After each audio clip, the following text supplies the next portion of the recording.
Please like, subscribe, bell icon on. اعوذ باللہ من الشیطان الرجیم بسم اللہ الرحمن الرحیم۔ ہلدی کے بے شمار فائدے۔ قارئین، آج میں نے ہلدی کے بارے میں قلم آزمانے کی کوشش کی ہے اور امید کرتا ہوں کہ اس میں بھی آپ کے لیے بے شمار فائدے ہوں گے۔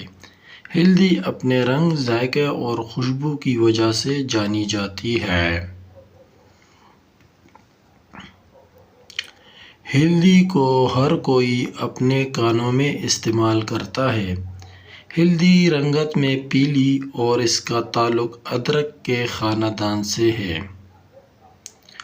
ہلدی تازہ حالت میں بھی مل جاتی ہے، لیکن زیادہ تر اس کا استعمال خشک یا پھر پیسی ہوئی حالت میں کیا جاتا ہے۔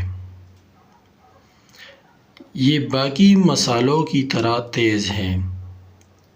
ہلدی کھانوں کو تو لذیذ بناتی ہی ہے، لیکن اس کے علاوہ سونف ناک کے حسن کو نکھارنے میں بھی مدد کرتی ہے۔ ایپٹن اور رنگ نکھارنے والی کریموں میں اس کا استعمال کیا جاتا ہے۔ بیوٹیشین بھی مختلف اشیاء میں ہلدی کو شامل کر کے چہرے کی رنگت نکھارتے ہیں اور ہزاروں کماتے ہیں۔ قدیم دور میں اسے نہ صرف کھانوں بلکہ جلد کے عوارض میں استعمال کیا جاتا تھا، اور آج بھی لوگ ہلدی کا استعمال اندرونی اور بیرونی چوٹ لگنے پر کرتے ہیں۔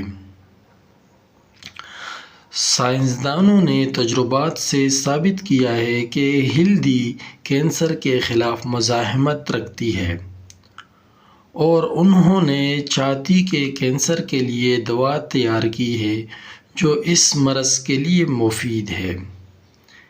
اس کے علاوہ جوڑوں کے دردوں اور جگر کی سوزش میں بھی ہلدی کا کوئی ثانی نہیں ہے۔ ایک تحقیق کے مطابق ہلدی فالج کے بعد بہت زیادہ فائدہ مند ہو سکتی ہے۔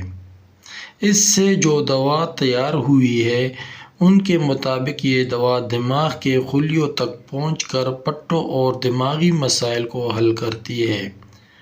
ابھی یہ تحقیق جاری ہے، اس لیے ابھی ممکنہ طور پر اس کے بارے میں کچھ نہیں کہا جا سکتا۔ اس میں شامل پوٹاشیم دل اور بلڈ پریشر کو کنٹرول کرنے میں مدد دیتا ہے، اور اس میں شامل آئرن خون کے سرخ خلیوں کو بڑھاتا ہے۔ اس کے علاوہ خون کی کمی والے لوگوں کے لیے بھی مفید ہے۔ خون کی کمی دور کرنے کے علاوہ یہ خون کو صاف بھی کرتی ہے۔ دماغی کمزوری، بلڈ پریشر اور متعدی امراض میں فائدہ مند ہے۔ خارش کی صورت میں سرسوں کے تیل میں ملا کر حلوہ بنا کر کھانے سے آرام آ جاتا ہے۔ نزلہ و زکام کی صورت میں دودھ میں ہلدی کا شامل کر کے استعمال کرنے سے آرام آتا ہے۔ یرکان میں دہی اور لسی بڑی مفید رہتی ہے، لیکن اگر یرکان میں دہی میں ہلدی ملا کر کھائی جائے تو زیادہ فائدہ مند ہوتا ہے۔ اس کے علاوہ یہ چوٹ، سوجن اور درد میں مفید ہے۔ چوٹ کی صورت میں دودھ میں ملا کر پیے اور ہلدی کا لیپ بنا کر چوٹ پر باندھ دے۔ ہلدی قبض کو رفع کرتی ہے اور معدے کی تیزابیت کو دور کرتی ہے، دماغ کو سکون پہنچاتی ہے۔ قارئین، آپ نے دیکھا کہ اللہ تعالیٰ نے ہر چیز میں ہمارے لیے کتنے فوائد چھپا رکھے ہیں۔ ہمیں صرف جاننے کی ضرورت ہے۔ ہمیں اللہ تعالیٰ کا ہر حال میں شکر ادا کرنا چاہیے۔ اس امید کے ساتھ اجازت چاہوں گا کہ آج کا آرٹیکل آپ کو پسند آیا ہوگا۔ اپنی تاثرات ضرور دیا کریں۔ شکریہ۔ اور اگر آپ ہمارے چینل پر نئے ہیں تو آپ مسٹر اعجاز احمد چینل کو ضرور سبسکرائب کریں۔ انشاءاللہ نیکسٹ ویڈیو میں دوبارہ ملاقات ہوگی۔ والسلام۔